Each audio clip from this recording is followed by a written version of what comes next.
Je vais mettre ton écran tout de suite sur la présentation. Et puis tu vas nous parler un petit peu de ton setup, parce que là on commençait à rentrer dans la technique, hein, la transition était parfaite.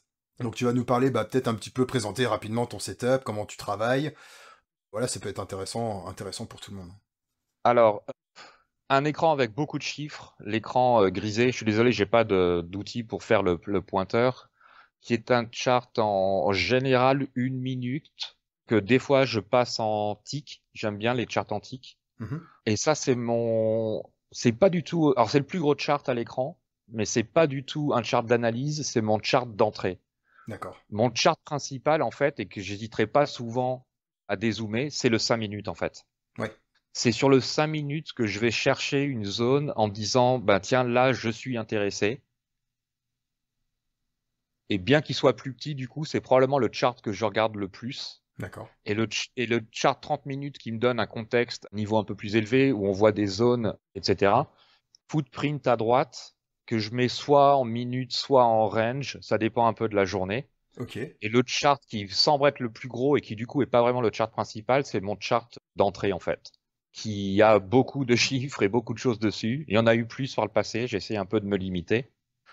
Et du coup, c'est un chart sur lequel donc j'utilise beaucoup le footprint qu'on voit là à côté. Mhm. Et c'est un chart sur lequel j'ai un peu des cheat codes, c'est-à-dire que je vois beaucoup d'informations qui viennent de l'order flow, donc du footprint sur ce chart-là, D'accord. notamment les deltas.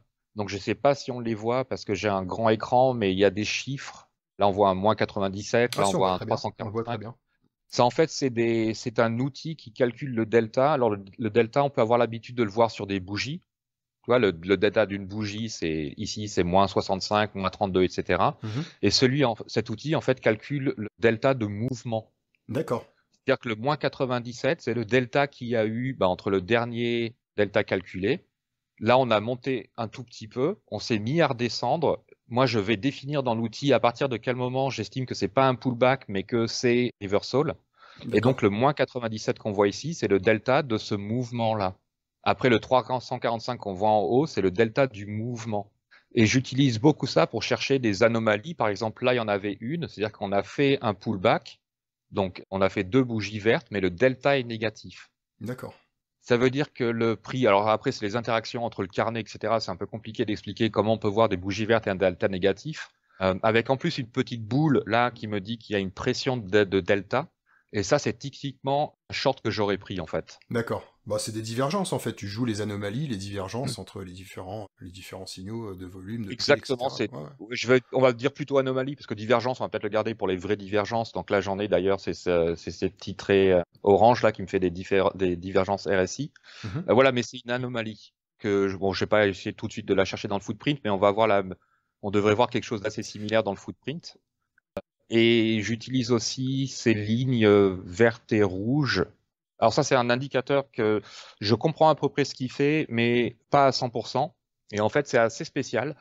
La ligne verte que tu vois, c'est la ligne de 60 du RSI, en fait. D'accord. Donc, quand la bougie passe au-dessus de cette ligne verte, ça veut dire que le RSI est passé au-dessus de son 60. Ok. Alors, le RSI, je l'utilise surtout pour les divergences et aussi en range, en fait. Parce que là, si on détermine qu'on est en range sur ces bougies-là, là, le RSI, le suracheté peut m'intéresser. Et je vais regarder la réintégration de la bougie dans la ligne verte. Et ça veut D'accord. dire que le RSI, donc en fait, tu vois, c'est assez bizarre. Parce que la ligne des 60, on a l'habitude de penser comme une horizontale. C'est l'horizontale qui est là. Bien sûr. Et en fait, ça te la plotte par rapport aux bougies. Et si je vois une accélération de delta, parce que je les ai aussi sur mon footprint, donc là, il n'y en a pas eu, par exemple. On a une réintégration, mais on n'a rien qui me dit que j'ai une grosse pression. Toi, le D'accord. delta, il est faiblard ici. Donc là, pour moi, j'ai pas forcément d'entrée. D'accord. Et si on avait vu ici ce qu'on voit là, c'est-à-dire qu'on a un pullback, mais avec un delta négatif, une poussée de delta, c'est le genre de choses que je prends. C'est-à-dire, c'est une réintégration de la zone neutre du RSI avec un delta anormal et une pression de delta. Donc ça, c'est typiquement une de mes entrées scalp. D'accord. Donc on voit vraiment que tu as ta méthode personnalisée, hein, la ligne bleue ou verte qui représente les 60 du RSI sur le graphe. Ça, c'est un truc que j'avais jamais vu auparavant. Et que je pourrais partager avec la communauté parce que c'est un indicateur gratos. D'accord, tu vois, je connaissais pas du tout. Et la ligne rouge, j'imagine que c'est les 40, 40. les 30? Ouais, les 40, Les d'accord. 40. Ouais, Et ok. alors, on fait souvent 30 et 70, mais si on fait ça, en fait, j'ai beaucoup moins de signaux, donc j'ai Oui. fait le choix de mettre 60 et 40, en me rappelant que c'est pas 70 et 30, et encore une fois, l'idée, c'est pas de prendre n'importe quoi. Toi, là, je l'aurais pas pris parce que je vois pas la poussée de delta. Mhm. Là, ça aurait été limite. Ici, je l'aurais probablement pris parce que c'est une réintégration. Enfin, le delta est trop anormal. Et avec la poussée, je l'aurais pris. Et après, j'utilise ça pour si on le casse. Alors, c'est le RSI. Hein. C'est pas parce qu'on est sous la ligne blanche que je vais chercher des longues. Au contraire, j'ai la ligne rouge, pardon. On est en survendu, mais on est dans un mouvement qui est assez impulsif. Et du coup, je veux le voir en survendu pour garder mon short. Oui, c'est ça, d'accord, Il y a ok. beaucoup de gens qui décrivent le RSI, mais qui en fait comprennent pas comment ça marche. Le RSI, c'est bien beau les réintégrations, c'est bien beau de jouer le survendu, mais quand on est en tendance, et là on est sur une mini tendance, hein, c'est un chart une minute, Mhm. mais j'aime le voir sous la ligne rouge, j'aime voir le RSI très faible, et je veux continuer à le voir très faible. Et là, je cherche pas du tout un achat. Ouais, si tu es en vente, si tu es dans le marché à la vente, ça va vraiment t'aider à conserver ta vente. Tout à fait, c'est une bonne Ouais. nouvelle qu'on soit survendu. Ah, C'est pas c'est du super. tout, c'est survendu, mince, ça va se retourner. Non, non, c'est pas comme ça que j'utilise le RSI du tout, quoi. Un petit peu d'anomalie sur les volumes avec du RSI. Euh, Est-ce que tu vas trader, par exemple, on est dans un mouvement, comme ça peut arriver souvent un peu après la session, enfin l'Open US, on va commencer à attaquer un mouvement très haussier ou très baissier, où il est très difficile de rentrer dedans si tu ne l'as pas initialisé au début. Est-ce que tu pratiques ce genre de trade ou alors ton trading favori, ça va plutôt être le trading de range? Oh bah moi je préfère largement les tendances, hein, parce que c'est beaucoup plus simple. Moi je préfère largement acheter le plus bas possible d'une montée et tenir le trade. Et après, c'est là par contre qu'il faut. Mais ça m'arrive de cacher le chart en une minute dans ces cas-là et de regarder le 5 minutes, parce que si tu regardes le une minute, au moindre pullback, tu te fais peur. Ou je peux même passer ce chart-là en 5 minutes, et du coup, cet outil de delta m'aide aussi à identifier que c'est un repli ou le footprint. Parce que j'ai des bougies qui vont pas dans mon sens, mais je vois qu'il n'y a pas de pression. Donc ça peut m'aider à rester dans le trade. Mais moi, clairement, je préfère une journée en train qu'une journée en range. Dans un range, c'est la bataille. Tu prends quand même des risques. Donc, je dirais pas du tout que je préfère le range au trend. Moi, je préfère largement un jour où le Nasdaq il fait plus 2%, t'achètes à 16 heures et tu revends à 22 heures, quoi. Mais par contre, on est quand même la plupart du temps en range. Alors, même si ça peut être des grands ranges, donc il faut développer des stratégies de range. C'est moins agréable que d'avoir des cibles identifiées et de voir le prix aller doucement mais sûrement vers ta cible et tu trailes ton stop et tout va bien, quoi. Surtout si on a, par exemple, initié un mouvement important pendant 2 heures, 3 heures de suite, qu'on arrive sur un gros niveau. Bon, là, on se dit, il y a de fortes chances que sur ce niveau-là, ça bataille un peu, que ça range. Et là, dans sa tête, il faudrait être capable de switcher, de se dire, ok, terminé la tendance, maintenant, on va attaquer un trading de range, les surachats sur vente RSI, etc. Et puis, essayer de prendre des achats sur le bas de la boîte et puis des ventes sur le haut de la boîte, quoi. Ouais, mais là c'est le truc, c'est que notamment sur NQ, faut faire très gaffe à ça parce que et c'est pour ça qu'il faut faire un peu attention avec le trading de niveau, c'est que le NQ peut bouger en n'en ayant rien à battre des résistances et des supports. Donc l'idée et là ce qu'il faut vraiment pas, c'est essayer de choper la fin d'un mouvement pour être très tôt dans le reversal. Non, ça marche pas. Ou alors ça se tente, mais une fois, deux fois, peut-être trois, mais après faut arrêter, quoi. Parce que Avec une gestion psycho où il faut pas être persuadé qu'on va faire ce reversal, quoi. Faut vraiment se dire, ok, je tente une fois, deux fois, terminé, ça prend pas, j'arrête, quoi. ah oui, ça a été un de mes plus gros biais, mais je pense que c'est le biais de beaucoup de monde, c'est qu'on on essaye de trouver le plus haut, le moment où ça va se renverser, le plus bas au moment où va se renverser, en se disant, bah, si je rentre tôt, je vais choper tout le move. Et en fait, c'est là qu'au bout d'un moment, avec l'habitude, et même tu fais les calculs, t'as pas besoin de choper un mouvement entier pour être rentable. Il y a pas le feu. Donc, si on est dans une grosse tendance et qu'on a un renversement, moi, je vais vraiment attendre des confirmations du renversement. Je suis plutôt agressif en entrée, donc pourquoi pas le tenter une fois ou deux fois, mais il faut vraiment pas s'obstiner. Donc moi je vais vraiment attendre, même en 5 minutes, Si on a une grosse tendance haussière, je vais vraiment attendre un bas plus bas, un haut plus bas, un bas plus bas. Et sur le NQ, ça peut ne pas suffire, ça peut être juste de la recherche de liquidité. Donc faire vraiment attention avec les recherches le plus haut, le plus bas dans l'espoir de rentrer. Et encore une fois, on n'a pas besoin de rentrer au plus haut ou de rentrer au plus bas. Si on chope un petit bout d'un retracement de mouvement, mais ça peut largement suffire. Toi, donc tu trades principalement sur propre ferme. Tout à Je fait, sais ouais. pas si ouais. Donc du coup, est-ce que tu as déjà tradé des fonds personnels? Oui, oui, oui, oui, tout à fait. Du coup, est-ce que le fait de passer sur des propres firmes, ça a changé quelque chose dans ton trading ou est-ce que tu es toujours resté dans la même lignée? Non, j'ai pris des mauvaises habitudes en fait et que c'est ça de mes objectifs pour 2023, ça va être de les corriger. Et en fait, le biais, c'était que je me suis rendu compte que je commençais à trader avec une stratégie de retrait en fait et plus une Ok. stratégie de trading. Et notamment en utilisant des prop firms avec des retraits assez flexibles, où mon idée c'était d'essayer de faire des grosses journées avec pas mal de taille et à la fin d'une journée positive, de retirer le maximum de ce que je pouvais retirer en laissant le matelas minimum. Et en gros, le matelas minimum, ben, si tu tapes un daily loss un jour, le lendemain, il te reste un demi-loss, un demi-daily loss avant de perdre ton compte. Et mon approche, c'était, c'est pas grave, si je perds mon compte, je repasse une éval et rebelote. Et du coup, L'approche, l'approche en soi, elle est louable. elle est louable, mais le truc, c'est que, alors j'ai jamais vraiment fait les calculs, mais je me suis pris des fois à être trop facile et le cramer trop vite pour Ok. qu'au final, ce soit complètement rentable ou complètement valable. Et je me mettais à perdre beaucoup de jours où j'allumais pour atteindre le matelas et le lendemain, je reallumais, mais je reperdais une grosse partie du matelas. Mhm. Et tu vois, en fait, ça m'est arrivé trop souvent de cramer des comptes avant de pouvoir vraiment retirer, en fait. D'accord, Alors, ouais. le truc, c'est que ça marche parce que t'as les journées exceptionnelles où tu peux faire un assez gros retrait et ça te finance un bon morceau de nouvelles évals, etc. Et je me suis rendu compte que je retombais dans des mauvais réflexes, en fait, d'oversizer, d'aller trop vite. Et du coup, quand c'est des firmes, souvent ces firmes-là sont des firmes avec un drawdown end of day. Donc, si je commençais la journée dans le vert, je me mettais à prendre d'autant plus des risques, quitte à perdre ce que j'avais gagné.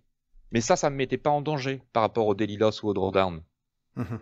Et je me suis rendu compte qu'il y avait trop de journées où en fait, bah, j'essaye d'aller trop vite, quoi. Et vraiment des erreurs de débutants. Trop sizé, laisser courir les pertes. T'es en perte, ok, mais t'es déjà à plus 2000, donc bah, si je fais 2000 de pertes, c'est pas grave. Et à la fin de la journée, enfin, ou les week-ends où je regardais un peu mes journées, je me disais, mais c'est plus Ouais. du tout ta stratégie de trading. Et C'est oui. vraiment une Ouais, ouais. stratégie de retrait. Alors, c'est louable, oui et non, mais je pense que c'est quand même à terme, notamment avec les nouvelles prop firms, le multi-compte, etc., de trader pépère en contrôlant vraiment son risque, en gagnant un petit peu tous les jours, mais multiplié par 20. Déjà, le fait d'arriver à retirer régulièrement, déjà, tu passes un cap. Mais après, c'est louable aussi le fait, enfin, cet objectif que tu as pour 2023, de vraiment essayer de retourner sur du trading pro, régulier, lisse. Et c'est aussi pour le côté un petit peu challenge perso, quoi. Oui, parce J'imagine. que il y avait des côtés frustrants et des fois, bah, on en a parlé, toi, mais je suis incapable de produire un track propre sur une durée longue Ouais. parce que mes tracks sont dégueulasses. Mhm. Et j'ai tenu dans cette propre ferme-là, j'ai tenu aucun compte plus d'un mois. Ouais, c'est ça, parce qu'il y a des propres firmes qui proposent, pour ceux qui ne le savent pas, comme Apex, il me semble, qui proposent, par exemple, au bout d'un certain nombre de mois funded, qui proposent de passer en compte live. Dis-moi si je dis une bêtise, Non, non, c'est exact. et du coup, on se rend compte que beaucoup de personnes sur les réseaux, etc., qui publient leurs performances, etc., en fait, sont toujours en compte classique, hein, on pourrait dire même en compte sim, parce que les PA, finalement, c'est des comptes sim sur Mhm. certaines propres firmes, hein, pas sur toutes les propres firmes. Du coup, c'est vrai que c'est là qu'on se rend compte que, je pense, beaucoup de personnes utilisent, mais après, c'est pas négatif, mais utilisent les propres fermes bah, pour faire un petit peu de all-in, d'abattage, et puis tant pis si je crame le compte, parce que je m'en fous, j'ai retiré 2000 le mois dernier. Ouais, oui, oui. Mais le truc, c'est que quand on voit la performance de certains membres de ta communauté, on se rend compte que c'est pas la bonne façon de faire, quoi. Même si ça marche, Voilà. il vaut beaucoup mieux être raisonnable, bah, faire toutes les choses qu'on recommande en trading. Pas viser le jackpot. Et après, si un jour est un jackpot parce que il y a une tendance, tu l'as pris en bas, t'as tenu ton trade, t'as été patient et t'as fait un énorme jour, tant mieux. Mais c'est pas l'objectif. L'objectif, c'est d'y aller tranquillou, ouais, ouais. Et pour revenir à ton point, c'est sûr que quand quelqu'un sur YouTube ou autre montre un compte qui commence par PA, c'est que le compte est pas vieux. Parce Voilà, que c'est ça. si le compte était vieux et avait été tenu dans la durée, il aurait le nom d'un compte de broker. Comme peuvent le proposer aussi. Après, il y a les propres firmes live, hein. Une prochaine vidéo va être diffusée là-dessus, mais où il y a des propres firmes que toi, tu essayes beaucoup d'ailleurs. Bah, pour pas les nommer, j'en ai nommé plusieurs. Il y a FFN, Earn to Trade, Blue Sky, qui sont des propres firmes où c'est plus une idée de plan de carrière, presque, j'aurais envie de dire. Oui, bah c'est des gens qui en fait, alors on connaît pas trop les détails, mais il y a des vrais prop firms derrière. Par exemple, chez On2Trade, quand on est fundé, on n'est plus chez On2Trade, on est dans des autres sociétés qui sont des prop firms à laquelle on peut envoyer son CV sans passer par On2Trade, etc. Donc c'est des firmes qui réellement cherchent des traders. Alors toutes le disent, mais de par leurs actions et de la façon dont ils travaillent, on se rend compte que ces firmes-là, qui sont en général effectivement les firmes qui offrent des comptes live tout de suite, Mhm. sont à la recherche de traders. Et ils ne s'interdisent pas, comme dirait l'autre, de te faire des offres custom derrière. Bien sûr. Et ça, c'est super, c'est super avantageux pour tout trader particulier qui, de toute façon, ces dernières années, trader particulier peut vraiment tirer son épingle du jeu sans avoir de capital, et ça, c'est déjà un énorme plus, un énorme pas en avant dans le milieu du trading particulier, quoi. Ah, c'est clair, c'est clair. J'ai toujours un compte perso, mais ça fait plus d'un an que j'y ai pas touché, quoi. Parce que Ouais. je vois pas trop l'intérêt. Bon, bah super, en tout cas, ça entretien très très enrichissant. Bientôt la fin. Est-ce que je vais te poser une petite question simple, mais quel conseil tu donnerais ton toi du passé pour gagner plus de temps et aller plus vite dans ton apprentissage?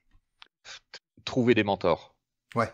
Trouver des gens expérimentés qui peuvent t'expliquer les pièges et leur faire confiance. Alors après, le truc, c'est que on peut, et parce que je l'ai fait moi-même, hein, on m'a expliqué en long, en large, en travers ce qu'il fallait pas faire et je l'ai fait quand même pour voir. Oui.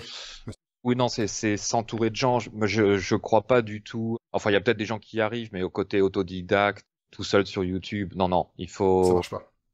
Ou alors tu vas mettre énormément de temps. Ou alors tu vas mettre énormément de temps. Alors après, trouver les bonnes personnes, c'est vraiment pas évident. C'est là que ton initiative et ton Discord peuvent aider, mais ouais, c'est pas y aller seul, quoi.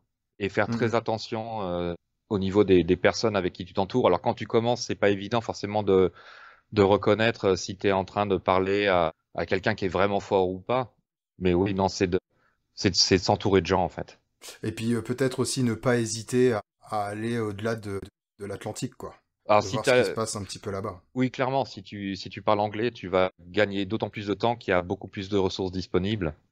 Des bonnes et des mauvaises, hein. Mais de pouvoir, je sais pas, moi, suivre les vidéos de ICT dans le texte pour découvrir un peu tout le naked trading, le smart money, etc. Oui, quand on parle anglais, on gagne beaucoup de temps, c'est sûr.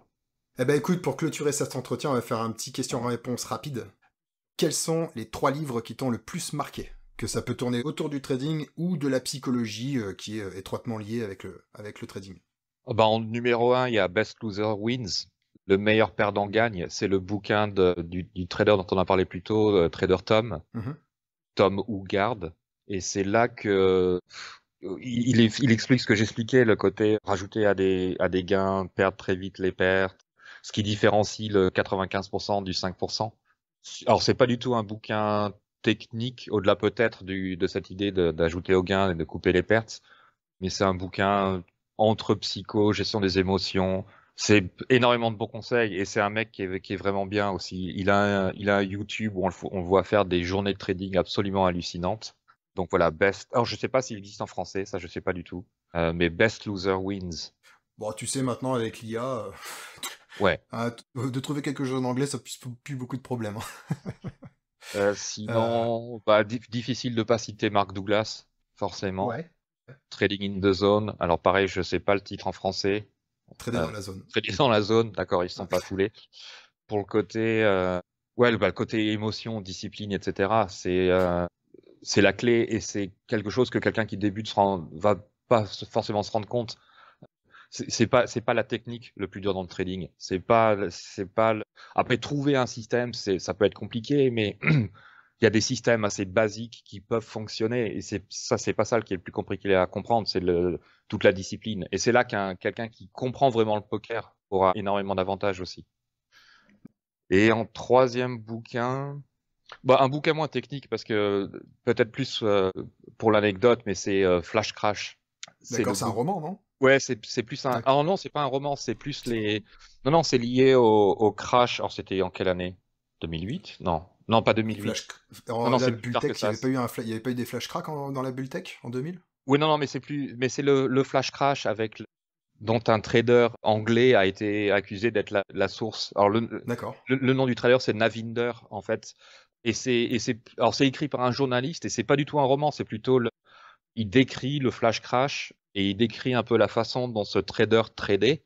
Alors il y a rien de technique, c'est à lire comme un roman si tu veux, mais ce Mhm. qui est sympa pour nous, c'est que c'est un trader de futur, le mec. Oui. Donc il parle un peu de sa propre firme. Alors, je sais pas si tu as entendu parler de Tom Dente, qui est un trader anglais très connu, ils étaient collègues ensemble. Et c'est plutôt de voir comment un mec tout seul dans la cave de ses parents, dans une banlieue de Londres, s'est créé des algos, s'est créé des claviers et tradé en tête à tête contre les BlackRock de ce monde. Mais c'est des sommes hallucinantes Mhm. qu'un gars tout seul tradait. Donc c'est plus une lecture. Encore une fois, on n'apprend rien dedans, hein, de technique ou sur l'émotionnel et tout, mais un roman qui tourne autour de marchés dont on parle. Euh, donc je sais pas exactement ce qu'il tradait lui, mais il a fait des gros coups sur le FDAX parce qu'il était en face d'un certain Jérôme Kerviel en fait. D'accord. Donc D'accord. t'as la vue alors pas de l'intérieur parce que c'est pas Navinder qui écrit, c'est un journaliste qui l'a rencontré, mais c'est très sympa à lire. Et moi j'ai trouvé ça très sympa de reconnaître beaucoup des termes quoi. Et quand il parlait des commissions et des niveaux de volume qu'il faisait et comment son broker le croyait pas sur les volumes qu'il annonçait, etc. Bon, c'était assez rigolo de se dire qu'il y a des moments où on était peut-être en face de ce mec-là, quoi, devant nos écrans. Maintenant que tu as un trading, on va dire carré, hein, un trading avec lequel tu travailles, le même trading avec lequel tu travailles tous les jours, etc., que tu n'es plus forcément dans une grosse phase d'apprentissage, mais plutôt dans une phase d'exécution, combien de temps est-ce que tu passes sur les marchés quotidiennement? C'est pas évident de te répondre parce qu'en fait, ce qui se passe, c'est que déjà, moi, je suis à mon bureau toute la journée de 7 heures du matin à 10 heures le soir et j'ai mes écrans de trading qui tournent. Mais par contre, j'ai mon autre taf qui me tient bien occupé plusieurs heures par jour. Donc, ça peut varier selon est-ce que c'est un jour plutôt léger pour moi ou pas dans mon taf de tous les jours. Mais les écrans sont allumés de 7 heures du matin à 10 heures du soir, quoi. Mhm. Après, en période de trading, alors j'aime bien le matin, 7h30, 9h30. En D'accord. général, après, je regarde peut-être ce qui se passe en fin de matinée, tout début d'après-midi. L'Open US, j'évite. C'est quelque chose que j'ai beaucoup tradé à un moment, mais les stats ne mentent pas.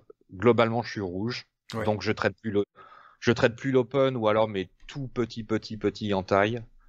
Et par contre, j'aime beaucoup 17h30, 22h. Là, je repasse un peu plus de temps sur les écrans et j'aime beaucoup la soirée, en fait. Ouais, ouais, c'est beaucoup de. Bah, le marché a eu le temps d'imprimer pas mal de supports, de résistance, et beaucoup de monde, j'ai l'impression, aime trader sur cette tranche horaire. Et puis la 21h, 22h, on appelle ça la power hour, c'est pas pour rien non plus, c'est qu'il peut ne rien se passer, mais il peut aussi se passer des mouvements vraiment puissants. Ouais, donc combien d'heures par jour? Je sais pas si je devais estimer entre 4 et 6 heures, je dirais, sur D'accord. une plage horaire qui va de 7h30 à 22h. Mhm. Ok, ok.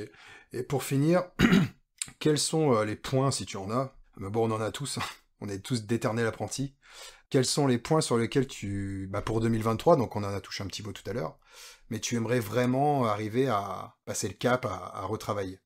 Bah moi j'ai encore pas mal d'erreurs à gommer, hein. Je suis pas aussi abouti que d'autres dans ta communauté. J'ai encore plus vraiment des tilts, c'est-à-dire des journées où je crame tout, ça non, mais des journées où je vais me rapprocher trop de mon daily stop, où je vais trop m'obstiner. Donc c'est des choses que j'ai globalement gommées, mais qui peuvent revenir. Hmm. Et bah le but ça va être de les gommer complètement, quoi. Ouais, c'est ça, c'est binaire, non? C'est Exactement, c'est terminé. de Ouais. m'interdire l'obstination, c'est-à-dire essayer. On parlait d'essayer une, voire deux fois, voire trois fois, mais ça peut m'arriver d'essayer 5 fois, 6 fois. Donc c'est vraiment de gommer toutes ces petites choses qui restent, et il en reste un paquet, et c'est pas évident à identifier parce qu'il y a des jours où tout se passe bien, où je fais pas d'erreur, et même un jour rouge où je fais pas d'erreur. Si je regarde, j'ai pas craqué, c'est juste que les trades se sont mal passés. Mais il y a encore des jours où je size trop, où je suis impatient. Le Ouais. côté, j'ai fait autre chose pendant 1 heure, j'ai pas trop regardé où le marché en était, mais 2 minutes plus tard, je suis en trade. Donc ça va être de gommer toutes ces choses-là, définitivement, quoi. Ouais, le nerf de la guerre, c'est le comportement. La discipline. Parce que les 10% de temps où tu déconnes, ça va mettre en l'air des journées de travail. C'est ça qui est terrible c'est ça qui est terrible en trading, c'est que tu peux faire un bon lundi, un bon mardi, mercredi, jeudi et le vendredi tout rendre. Et c'est ça qu'il faut absolument s'interdire. Parce que si tu crames un compte, c'est encore pire, mais si tu fais une grosse perte, il faudra que tes gains soient d'autant plus importants en pourcentage pour les reprendre. Donc, c'est vraiment la chose à gommer, c'est les gros trous dans les PNL. Et ça peut encore m'arriver, et c'est ça qu'il faut absolument que je gomme. Et c'est pour ça que je vais oublier ma stratégie de retrait et me concentrer vraiment sur mes stratégies de trading. Stratégie de trading. Ok, bah écoute Arnaud, ça a été un réel plaisir. On a passé à peu près 1 heure à échanger. Ça a été un réel plaisir pour moi de faire cet entretien avec toi. Partagé. Est-ce que tu as un petit mot à rajouter pour clôture cet entretien? Venez nous voir sur le Discord d'Oswald. On papotera ensemble. Voilà, ça c'est une bonne initiative. Allez, merci Arnaud et je vous dis à la prochaine. Ciao, ciao. Salut tout le monde.